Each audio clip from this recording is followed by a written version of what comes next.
Since you've had also from another place some debates that were inspired by the assembly theory paper, let me ask you about God.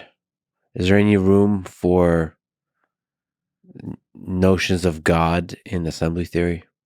Um, I Who's would, God?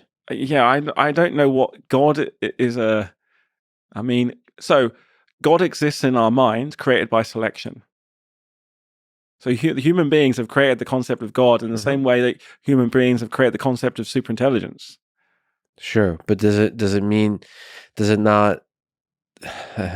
It still could mean that that's a projection from the real world, where like we're just assigning words and concepts to a thing that is fundamental to the real world. That there is something out there that is a creative force underlying the universe.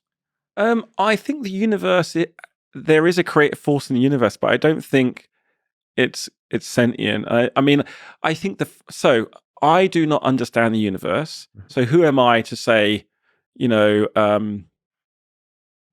that God doesn't exist? I am an atheist, but I'm not an angry atheist, right? I have lots of, I have lots of. There's some people I know that are angry atheists and say, Cranky, a little cranky. say that religious people are stupid. I don't think that's the case. I have faith in some things because I don't. I mean, when I was a kid, I kept like, it's like, well, I need to know what the charge of an electron is. And I'm like, I can't measure the charge of an electron. That was, I was just gave up and had faith. Okay, resistors worked.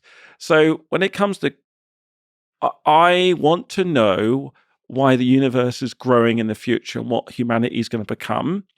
And I've seen that the acquisition of knowledge via the generation of novelty to produce technology has uniformly made humans' lives better. Mm-hmm. I would love to continue that tradition.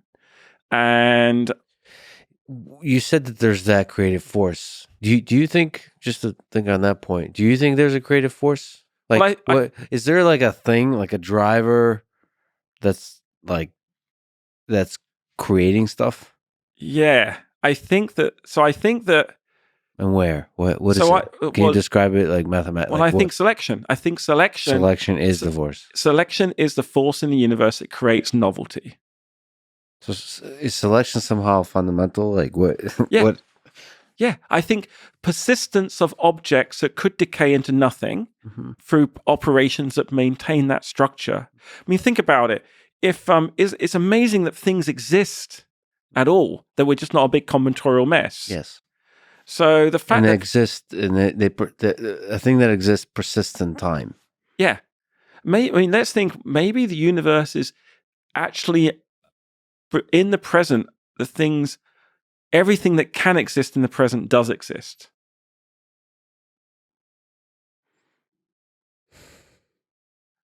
Well, that would mean it's deterministic, right?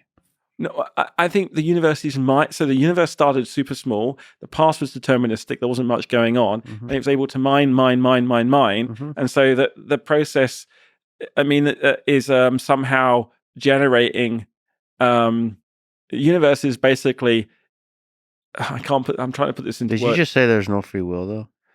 No, I didn't say that. As if sorry. Exist, I said there is free will. Yes, I'm saying that free will occurs at the boundary between the past present, and the future. The past and the future. Yeah, I got you. But everything that can exist does exist. Everything that's possible to exist at this. So no. I'm really putting. There's a lot of loaded words there. What I mean is there's a time element loaded into that statement. I think that the universe is able to do what it can in the present, right? Yeah. And then I think in the future there are other things that could be possible. We can imagine lots of things, but they don't all happen. Sure. So what? That's what I guess I'm getting to. Sneak in free will right there. Yeah. So I guess what I'm saying is what exists is a convolution of the past with the present and the free will going into the future. But we can still imagine stuff, right? We can imagine stuff that will never happen. And it's amazing force because your imagination, this is the most important thing that we don't understand is our imaginations can actually change the future in a tangible way, which is what the initial conditions and physics cannot predict. Like your imagination has a causal consequence in the future. Isn't that weird to you? Yeah. How do you? It How do you? breaks the laws of physics as we know them right now. Yeah. So you think the imagination has a causal effect on the future? Yeah, But it does exist in there in the head. I it mean, there does. must But be a lot of power in whatever's going on. There could be a lot of power whatever's going on in there. if we then go back to the initial conditions, Yeah. and that it's simply not possible that can happen. But if we go into a universe where we accept that there is a finite ability to represent numbers, and you have not rounding errors, you have what happens, your ability to make decisions, imagine and do stuff is at that interface between the certain and the uncertain. It's not, as Yasha was saying to me, randomness goes and you just randomly do random stuff. It is that you are set free a little on your trajectory. Free will is about being able to explore on this narrow trajectory that allows you to build. You have a choice about what you build, or that choice is you interacting with a future in the present. What to you is most beautiful about this whole thing? The universe. The fact it seems to be very undecided, very open. The fact that every time I think I'm getting towards an answer to a question, there are so many more questions that make the chase. Do you hate that it's going to be over at some point?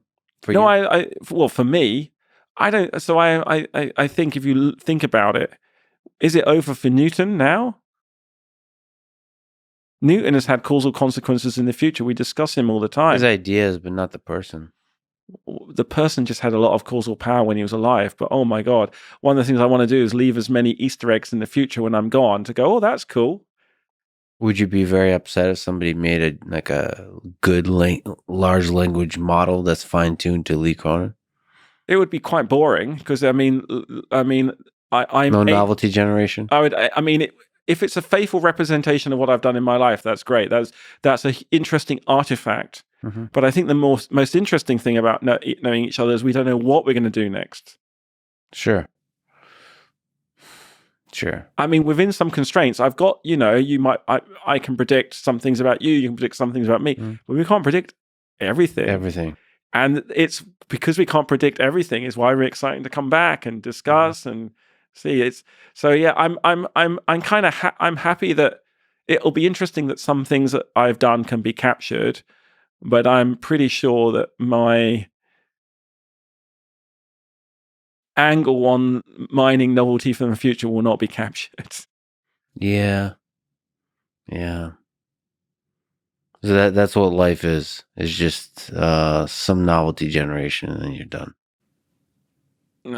Each one of us just generate a little bit, or have the capacity to, at least. I think life is a selection produces life, and life affects the universe. And the universes with life in them are materially and physically fundamentally different than universes without life, and that's super interesting.